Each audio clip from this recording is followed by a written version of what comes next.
ازيكم عاملين ايه؟ يا رب دايما تكونوا بخير وصحة وعافية وسلام. بما اننا وصلنا للمرحلة النهائية من تالتة ثانوي، واللي زي ما الناس بتقول عليها نهاية الختام، وان هي زي ما بيقولوا ان الخيل لما بتوصل لنهاية المضمار بتجيب اقصى ما عندها.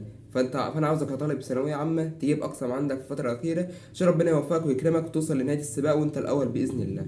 أول حاجة كده مبدئيا هنتكلم عنها واللي هيتكلم عنها فيديو النهاردة كامل، وهي الفترة الأخيرة في نهاية ثانوية عامة. الفترة الأخيرة في نهاية ثانوية عامة هي أهم فترة في ثانوية عامة بعد فترة البدايات. يعني أنت كان عندك ثانوية عامة متقسمة لثلاث مراحل: فترة البدايات اللي هي من شهر 8 لشهر 12 مثلا، وعندك فترة من 12 لشهر 3، ومن 3 لحد الامتحانات. هي دي ثلاث فترات الثانوية عامة. أهم فترة فيهم هي فترة النهايات، لأن أنت لو في النهايات جبت آخرك وعملت كل اللي عليك، أنا واثق في إن ربنا يكرمك حتى لو أنت ما بذلتش أقصى ما عندك من بداية السنة، وربنا بإذن الله يسويك برضه باللي بذل من أول السنة، بس لو أنت اجتهدت في الفترة دي وعملت أقصى ما عندك وربنا شاهد على الكلام ده.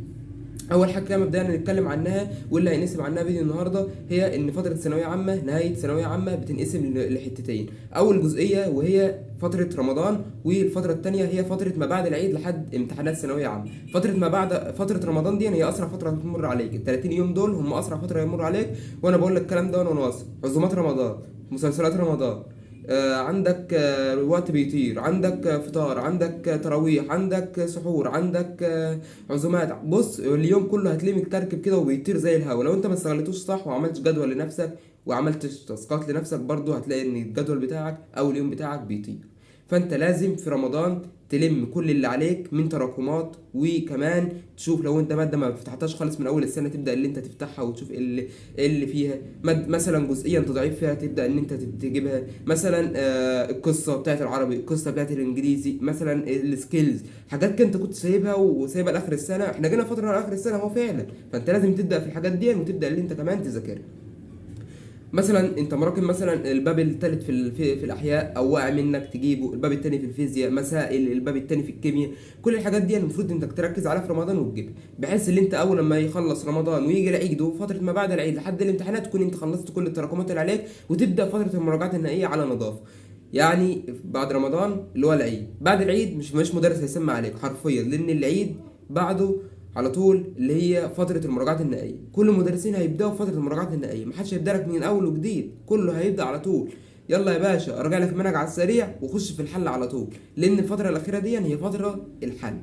كمان في الفترة الأخيرة احنا اتكلمنا عن فترة رمضان، وانت المفروض تلم كل اللي عليك والجداول وكل حاجة انت عاملها لازم تلمها. كمان الفترة اللي بعد العيد لازم تحل فيها كتب مراجعات نهائية، ودي اهم حاجة انت لازم تعملها، لان انت لو ما حلتش كتب مراجعات نهائية ومذاكر من اول السنة مش اول شهر 8 لحد اخر السنة من غير ما تحل كتب مراجعات نهائية، انت كده بتدمر نفسك. كتب مراجعات النهائية لا غنى عنها في طالب ثانوية عامة. انت المفروض تحل كام كتاب؟ حل كتاب واحد او كتابين بالكتير، كتاب تركز عليه على كل سؤال فيه، على كل جزئيه فيه، مش تحله وخلاص وتكروت.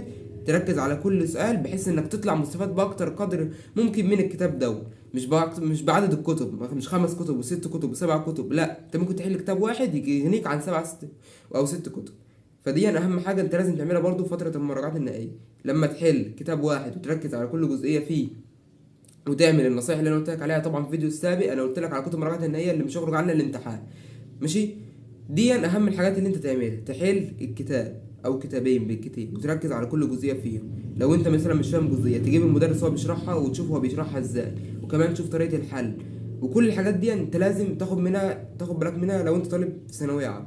كمان بما ان انت وصلت الفتره الاخيره، فالفتره الاخيره دي هتحس فيها بملل رهيب لو انت بتذاكر جامد من اول السنه. يعني مثلا الطالب اللي بيذاكر من اول 8 لحد دلوقتي هتلاقي هيحس نفسه انه خلاص زهق وما عندوش طاقه وملل وكل الكلام ده. فعشان يصبر نفسه على الكلام دون، هات فيديو مثلا محاضرة للشرح او محاضرة للحل في رمضان. لو انت مثلا زهقت من المذاكرة وخلاص وجبت اخرك، ابدأ ان انت هات فيديوهات شرح، محاضرات شرح او فيديوهات حل في رمضان، بدل ما انت تمسك كتاب وتذاكر. دون برضو من الجزئيات اللي انت هتلاقي نفسك بتظبط فيها لو انت جبت محاضرات شرح او فيديوهات حل. كمان في رمضان حاول ان انت تذاكر بعد الفجر مباشرة، عشان دي اكتر فترة بيكون تركيز الهرمونات فيها عالي. الفترة اللي بعد العيد اللي هي فترة المراجعات النهائية، التزم مع كل مدرس وما تراكمش فترة المراجعات النهائية. انت راكمت طول السنة، هتراكم ايه تاني بعد كده؟ خلاص الفترة اللي بعد المراجعات النهائية هي الامتحانات. فالفترة اللي بعد المراجعات النهائية التزم فيها بكل الكلام المدرسين يقولوه، كل المعسكرات اللي هتتعمل، كل الكلام اللي المدرسين هيقولوا لك اسمعه ونفذه بالحرف، سواء فيديوهات حل، سواء فيديوهات شرح، سواء تريكات، سواء تجميع من المنهج من الاول. كل ده هيكون في صالحك لو انت طالب ثانوي عام. رمضان كريم وكل سنه وانتم طيبين. وباذن الله هنفكر ان احنا نعمل لكم السلسله كده، كل يوم هينزل منها جزئيه الساعه 5 في رمضان، كل يوم حلقه.